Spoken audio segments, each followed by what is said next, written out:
Ora, boa tarde. Eu fiquei incumbida de fazer, não de fazer, mas de receber as vossas perguntas. Não sei se por acaso, entretanto, já têm alguma pergunta, se não tenho-as eu. E está ali o senhor professor, quer dizer, peço desculpa, chamo-me professor porque foi meu professor na faculdade, não é? Mas o senhor cônego Luís Miguel, não sei se quer sentar ali para ir respondendo ou se eu lanço todas e depois... Como é que prefere? Ok. Se entretanto quiserem fazer alguma pergunta, podem fazer-me chegar os vossos papeizinhos, está bem? Nós não tínhamos previsto o microfone para a plateia, portanto, mesmo em termos de gravação, não é possível depois ficar na gravação as vossas perguntas porque não se ouve. Portanto, pedia mesmo que fizessem por escrito e eu leio-as aqui e é mais fácil, está bem? Então, as perguntas que lanço, que podem ser depois respondidas na terceira parte, provavelmente serão. A primeira tem a ver com, e agora puxando um bocadinho a brasa à minha sardinha, sou professora de Educação Moral e Religiosa Católica, e este tema aparece, posso estar errada, mas aparece num dos parágrafos, no grande, com muitas páginas e muitos números do diretório, e a minha pergunta é, neste itinerário, onde é que fica esta disciplina? Depois responde. Posso responder já? Como quiser, pode ser. Eu calo-me. Posso ter nada mais? Que assim também aguentas um bocado de pé para saber do que a gente passa. Só quero também fazer um grande protesto em relação ao sapato de Tiago, que ele parece um cuco, não é? Chega, põe os ovos e vai-se embora. Isso assim é fácil, não é? Assim foi é celebrar a Eucaristia. Não, estamos a brincar. Não, isto de facto é para vocês verem como é que anda a nossa vida. Os presbíteros cada vez são menos, quando tiverem filhos, sobrinhos, enfim, ou algum ainda que esteja livre para poder aceitar o ministério sacerdotal. Luís, isso é minha para ti, é? Estou a seminarista. A gente aceita. Bom, a questão que a Patrícia coloca é uma questão quente, neste sentido. Se recordarmos o diretório de 71 tem uma... Não, voltamos antes. O grande Papa da catequese foi São Pio X. E foi ele que, de alguma forma, em 1907, 1908, não me recordo já, deu, digamos assim, diretrizes muito claras sobre o modo como se havia de fazer a instrução catequética na Igreja. Embora o Concílio de Trento diga que os párocos tinham a obrigação de ensinar catequese aos adultos e preocupar-se que houvesse catequese para as crianças, a catequese acontecia 1 mês ou 2 antes da primeira comunhão e estava feito. Na altura não havia comunhão solene e depois o crisma era quando o bispo fosse, se fosse. Então o Papa também, São Pio X, pegando naquilo que era a experiência pedagógica dos colégios católicos, organizou a catequese ao ritmo do ano escolar.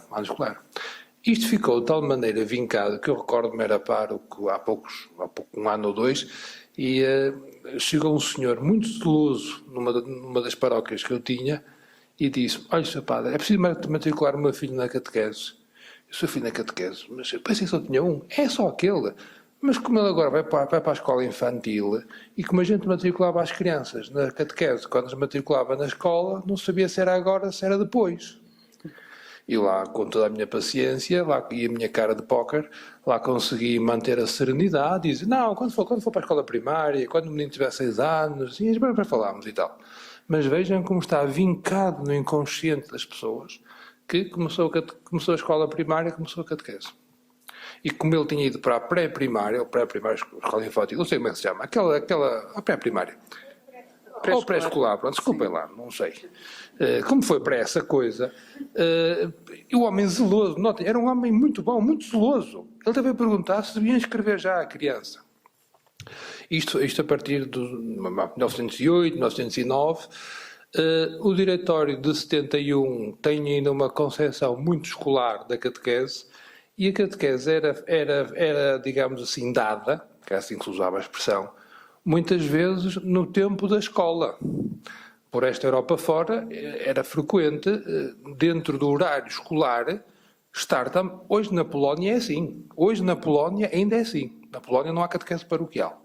Faz parte lá da ligação da Igreja com o Estado haver 1 hora de catequese.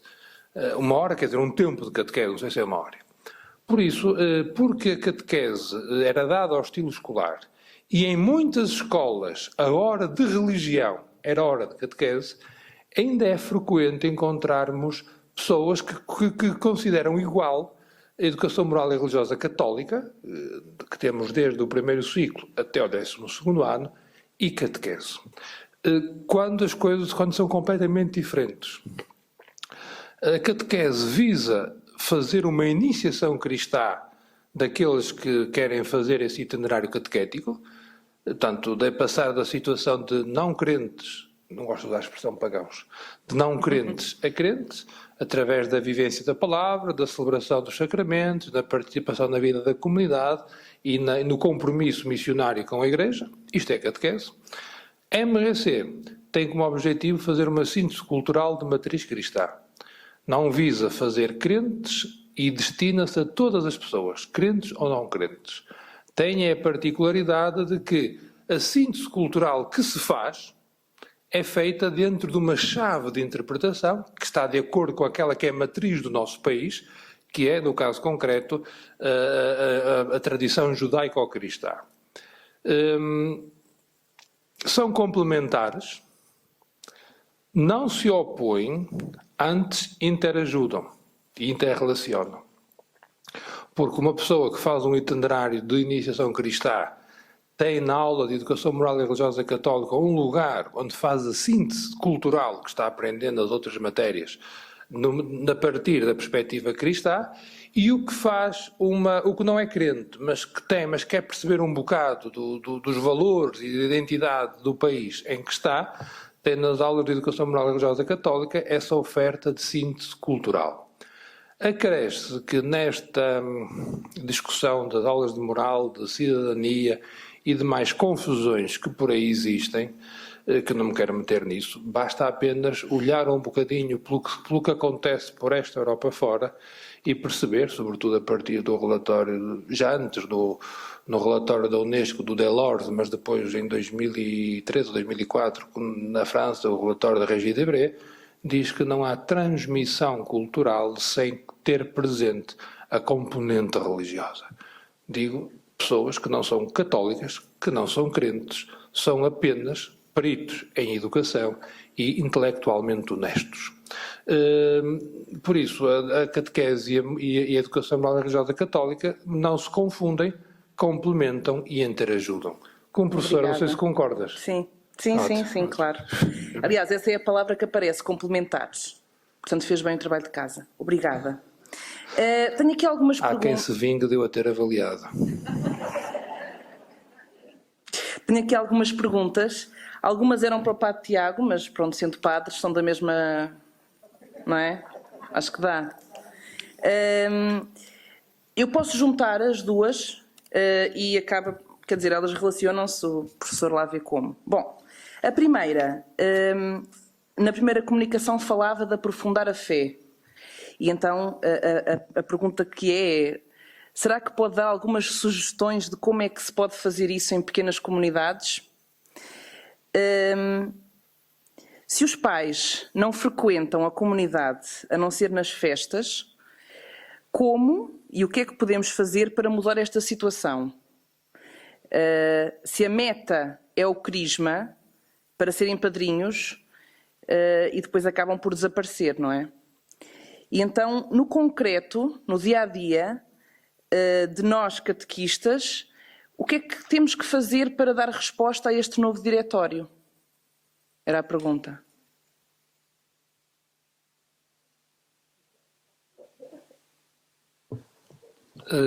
A primeira... Posso responder? Claro. A primeira questão do aprofundar a fé,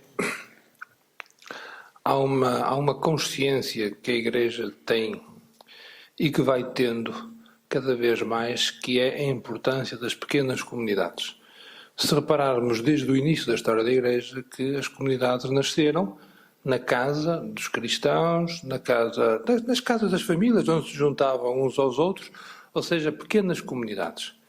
Cada vez mais, exceto quando a Igreja foi cristandade, eu não vou agora aqui discutir se foi ou se não foi, mas que toda a gente sociologicamente vivia como cristão, tirando esse momento, que já não existe em Portugal há muito tempo, as comunidades precisam os cristãos precisam se encontrar em pequenas comunidades para aprofundar e crescer.